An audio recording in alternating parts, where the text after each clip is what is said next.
Audio Jungle. Audio Jungle.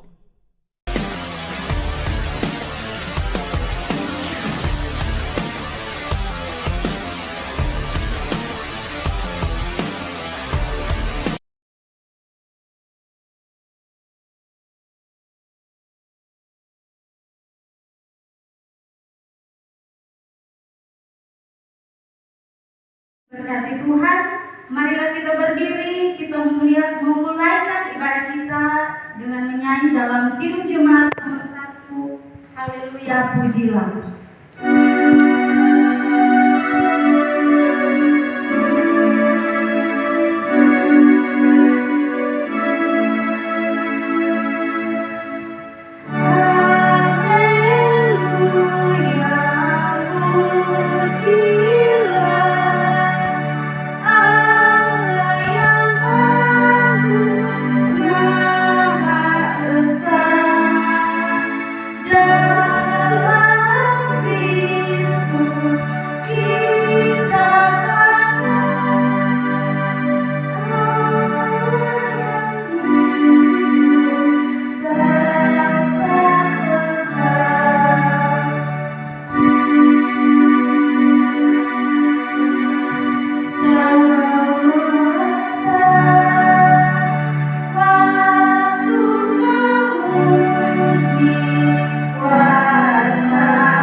Ibadah ini.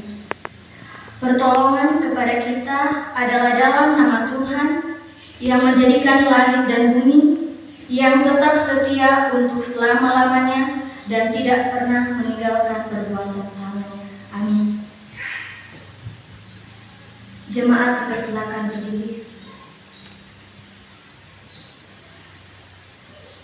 Kiranya kasih karunia dan damai sejahtera dari Allah Bapa kita dan dari Tuhan Yesus Kristus menyertai saudara-saudara sekalian. Amin. Kita angkat puji-pujian dari Kidung Jemaat nomor 10.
Jemaat dipersilakan duduk kembali.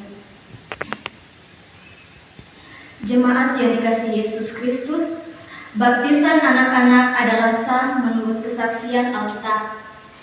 Sebab perintah Bapa ditujukan kepada segala bangsa. Yang dimaksudkan bangsa bukan hanya orang dewasa, tetapi juga anak-anak. Baptisan adalah tanda perjanjian antara Allah dengan orang-orang yang dipanggilnya serta keturunannya. Inilah yang dimaksudkan dalam Kisah Para Rasul 2 ayatnya yang ke-39.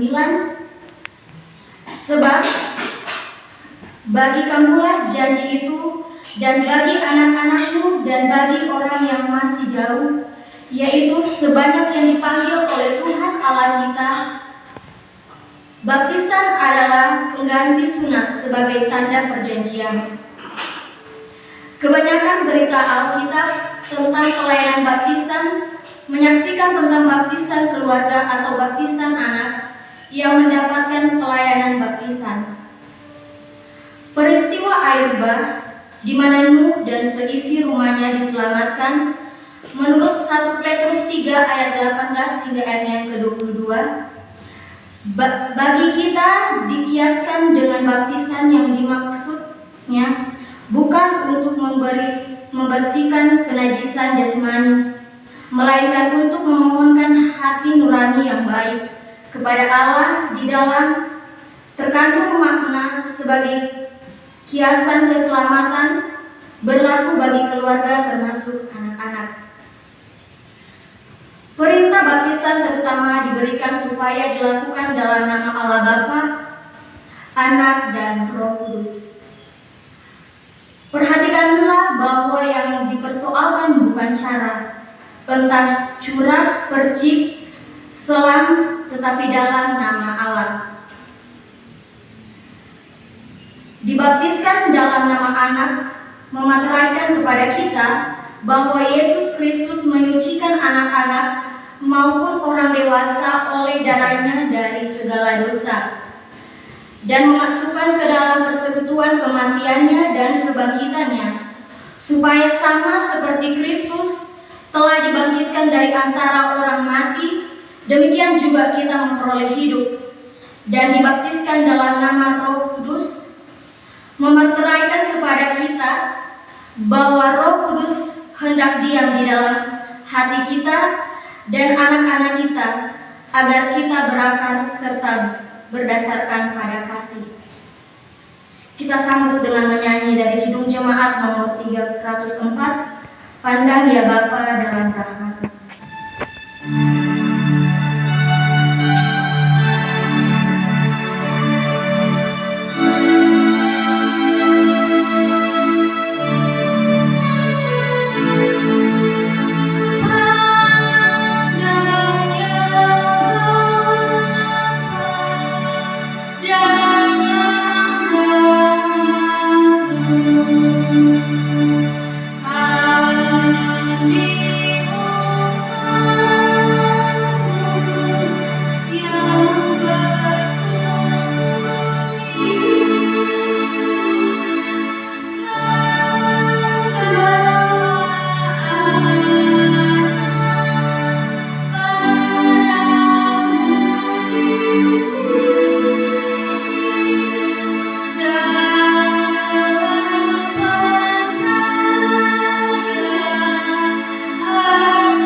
Yang di dalamnya tertulis bahwa Yesus Kristus memanggil anak-anak untuk datang kepadanya. Lalu orang membawa anak-anak kecil kepada Yesus supaya ia menjamah mereka. Akan tetapi murid-muridnya memarahi orang-orang itu. Ketika Yesus melihat hal itu, ia marah dan berkata kepada mereka, "Biarkanlah anak-anak itu datang kepadaku, janganlah menghalang-halangi mereka, sebab orang seperti itulah yang mempunyai kerajaan Allah. Aku berkata kepadamu, sesungguhnya barang siapa tidak menyambut kerajaan Allah seperti seorang anak kecil, ia tidak akan masuk ke dalamnya." Lalu ia memeluk anak-anak itu dan sambil meletakkan tangannya atas mereka, ia memberkati mereka. Terpujilah Kristus selamanya. Amin. Tuhan menyertai saudara-saudara, menyertai saudara juga. Marilah kita berdoa. Tuhan Yesus, tuntun sertai hamba-Mu yang saat ini yang akan melaksanakan baptisan kudus, biarlah Tuhan kehendak-Mu yang jadi. Tuntut sertai juga kami yang ada bersama-sama duduk di tempat ini. Kiranya hikmat kebijaksanaan daripada-Mu yang selalu Engkau curahkan kepada kami. Inilah yang menjadi doa dan permohonan kami, Tuhan. Ampuni salah dan dosa kami. Amin. Baiklah, di saat ini saya akan membacakan nama anak, nama orang tua beserta orang tua baptis. Dan jika nama sudah disebutkan, mohon mengambil tempat di depan. Nama anak Chelsea Olivia Lule, lahir di Mawali 28 Oktober 2018. Ayah Hadret Edina Lule, Moronge 13 September 1996, dan Ibu Misya Arsita Karima, Mawali 8 Maret 1998. Orang tua baptis, yang pertama Angels Manalang, yang kedua Melisa Mirongkonda, dan yang ketiga Marsyanda Wakanda.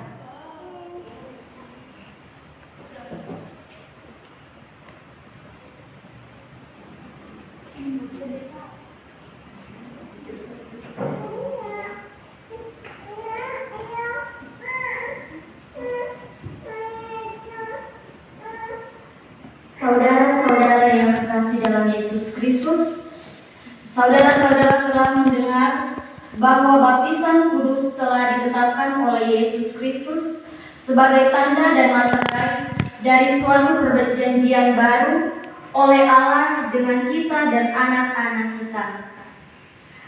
Sebab itu, patutlah kita memakai baptisan itu untuk maksud tersebut dan bukan karena kebiasaan atau kepercayaan tahayul. Agar menjadi lebih nyata bahwa saudara-saudara menghendaki yang demikian dan bersedia mendidik anak saudara-saudara secara Kristen, maka saudara-saudara diundang untuk menjawab pertanyaan-pertanyaan tulus di kelas. Yang pertama, apakah saudara-saudara sebagai orang tua dan orang tua baptis memohon pembaptisan anak-anak saudara-saudara dalam kepercayaan kepada Allah, Bapa yang Maha Kuasa, Khalil langit dan bumi, dan kepada Yesus Kristus Anak Allah yang tunggal Tuhan kita, dan kepada Roh Kudus. Yang kedua, apakah saudara-saudara sebagai orang tua dan orang tua baptisan berjanji di hadapan Allah kita dan jemaat sebagai saksi-saksinya bahwa saudara-saudara akan mendidik anak saudara sedemikian rupa sehingga dia akan mengerti arti dan maksud baptisan kudus itu, dan akan menjadi orang yang percaya kepada Allah Bapa dan Anak dan Roh Kudus? Orang tua dan orang tua baptisan, apakah jawab saudara-saudara?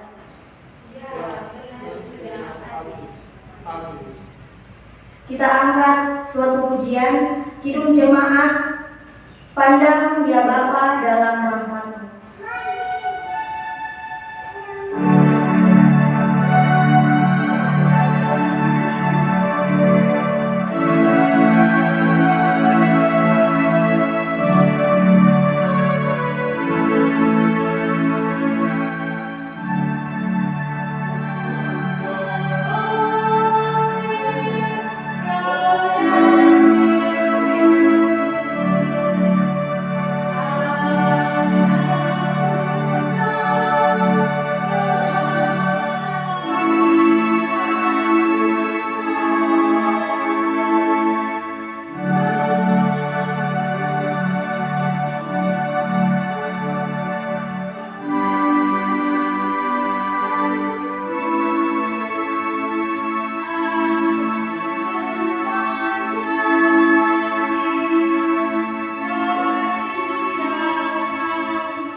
Chelsea Olivia Lule, saya baptiskan engkau dalam nama Bapa dan Putra dan Roh Kudus. Tuhan memberkati keluar masukmu dari sekarang sampai selama-lamanya. Amin.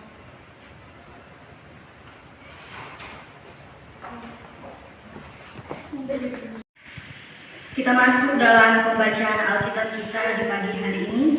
Pembacaan Alkitab kita terdapat dalam 1 Petrus 3 ayat 17 hingga ayatnya yang ke-22. Saya ulangi, 1 Petrus 3 ayatnya yang ke-17 hingga ayatnya yang ke-22. Sebelum kita membaca serta merenungkan isi sabda kebenaran firman Tuhan, mari kita satu dalam doa, kita berdoa. Tuhan Yesus yang baik, kami terkumpul di tempat ini untuk beribadah serta memuji akan kebesaran nama-Mu. Tuhan, sebentar lagi kami akan membaca sebagian isi sabda kebenaran firman-Mu. Biarlah Tuhan, apa yang kami baca sebentar tidak berlalu begitu saja, melainkan memakan tempat di hati dan sanubari kami masing-masing. Inilah yang menjadi doa dan permohonan kami, Tuhan.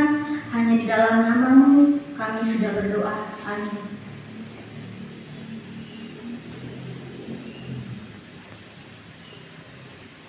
Pembacaan Alkitab kita 1 Petrus 3 ayat 17 hingga ayat yang ke-22. Saya akan membacakannya untuk kita dan saudara-saudara sekalian. Sebab lebih baik menderita karena berbuat baik, jika hal itu dikehendaki Allah, daripada menderita karena berbuat jahat. Sebab juga Kristus telah mati sekali untuk segala dosa kita. Ia yang benar untuk orang-orang yang tidak benar, supaya ia membawa kita kepada Allah. Ia yang telah dibunuh dalam keadaannya sebagai manusia, tetapi yang telah dibangkitkan menurut roh. Dan di dalam roh itu juga ia pergi memberitakan Injil kepada roh-roh yang di dalam penjara, yaitu kepada roh-roh mereka yang dahulu pada waktu Nuh tidak taat kepada Allah, ketika Allah tetap menanti dengan sabar waktu Nuh sedang mempersiapkan bahteranya, di mana hanya sedikit, yaitu 8 orang yang diselamatkan oleh air bah itu. Juga kamu sekarang diselamatkan oleh kiasannya, yaitu baptisan. Maksudnya bukan untuk membersihkan kenajisan jasmani, melainkan untuk memohon hati nurani yang baik kepada Allah oleh kebangkitan Yesus Kristus, yang duduk di sebelah kanan Allah setelah ia naik ke sorga sesudah segala malaikat. Kuasa dan kekuatan ditaklukkan kepadanya. Amin. Sampai sedemikian jauh batas pembacaan Alkitab kita. Kita masuk dalam khotbah. Bapak Ibu sekalian yang dikasihi Tuhan Yesus Kristus, secara historis nats yang baru saja kita dengar dan baca tadi merupakan bagian dari surat pertama dari Rasul Petrus kepada orang-orang pendatang yang tersebar di Pontus, Galatia, Kapadokia, Asia Kecil, dan Bithnia, yang telah menjadi jemaat-jemaat Kristen. Dalam surat Petrus yang pertama ini, bila kita menelaah tema-tema yang diberikan pada pasal per pasalnya, kita bisa menemukan 2 tema pokok yang selalu Petrus angkat, yaitu kasih dan hidup orang Kristen. Setiap pasal dalam surat Petrus yang pertama ini selalu terpusat atau terkait dengan 2 tema ini. Bacaan kita pada hari ini termasuk di dalam tema yang kedua, yaitu hidup orang Kristen. Di sini, bila membaca dari ayatnya yang ke-13 hingga ayatnya yang ke-22, Petrus sudah memberi pesan dan nasihat kepada pembacanya mengenai pentingnya menjaga perbuatan baik dalam kondisi apapun, susah ataupun senang. Walau seringkali berbuat baik itu membawa penderitaan, orang percaya dihimbau untuk tidak takut dan gentar, dan selalu siap untuk mempertanggungjawabkan di hadapan Tuhan. Yang menjadi nats renungan bagi kita di pagi hari ini yang berbahagia ini adalah ayatnya yang ke-21 dan 22 dari bacaan kita di pagi hari ini. Dalam kedua ayat ini, Petrus menyinggung tentang baptisan. Meskipun secara keseluruhan pembahasannya tentang baptisan terangkai dalam upaya Petrus menguatkan pembacanya mengenai penderitaan yang harus mereka hadapi dengan sabar sebagai orang Kristen. Ketika saya mempersiapkan khotbah ini, terus terang saya sempat kebingungan untuk memilih ayat renungan yang pas mengenai baptisan ini. Ada banyak nas firman Tuhan yang berbicara mengenai baptisan, namun saya akhirnya memilih nas dari surat Petrus ini. Karena nas ini berbicara mengenai suatu hal yang amat penting dalam kaitan dengan baptisan yang kita maknai selama ini. Namun sering kita lupakan atau tidak perhatikan dengan sungguh-sungguh, yaitu hati nurani. Hati nurani inilah yang akan menjadi tema renungan yang saya angkat bagi kita di pagi hari ini. Bapak, Ibu, saudara-saudari sekalian yang dikasihi Tuhan Yesus Kristus, sebagai orang Kristen, kita memaknai baptisan sebagai sebuah materai bahwa kita menjadi kepunyaan Allah yang kita sembah lewat Yesus Kristus juru selamat kita. Baptisan anak kecil merupakan ikrar iman dari orang tua di hadapan Allah bahwa sang anak yang dibaptis akan dibimbing dan dididik berdasarkan terang firman Allah. Hal ini juga dapat dimaknai bahwa dengan baptisan orang tua menyerahkan anaknya demi kemuliaan Allah. Pertanyaan yang segera muncul adalah apa hubungan baptisan dengan hati nurani? Sebelum menengok pada nas bacaan kita, mungkin baik apabila kita memahami terlebih dahulu apa yang dimaksud dengan hati nurani ini.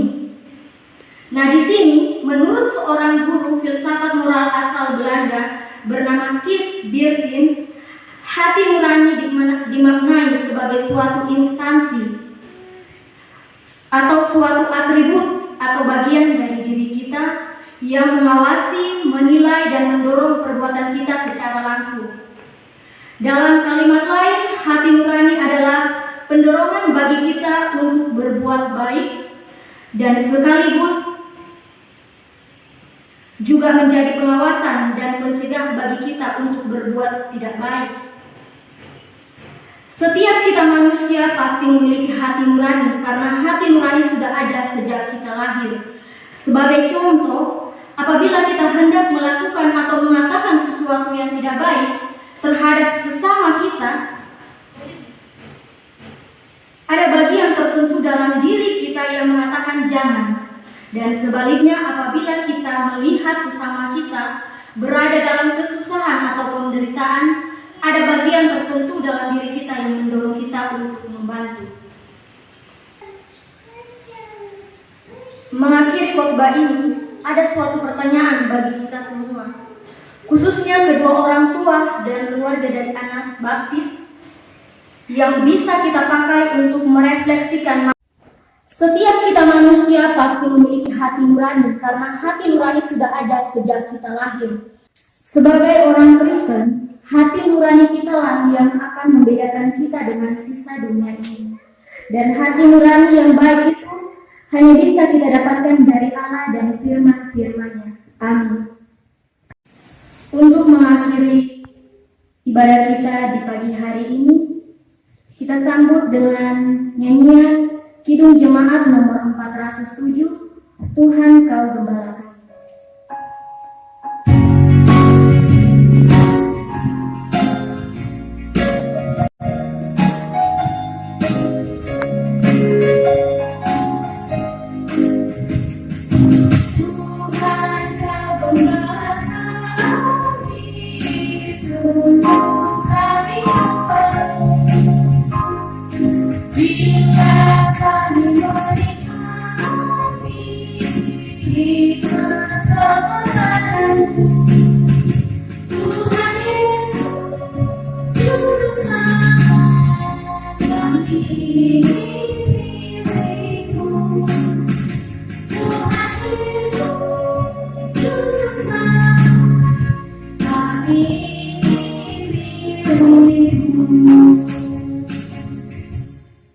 Jemaat diminta berdiri.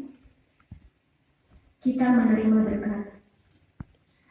Kasih karunia Tuhan Yesus Kristus dan kasih Allah dan persekutuan Roh Kudus menyertai saudara sekalian.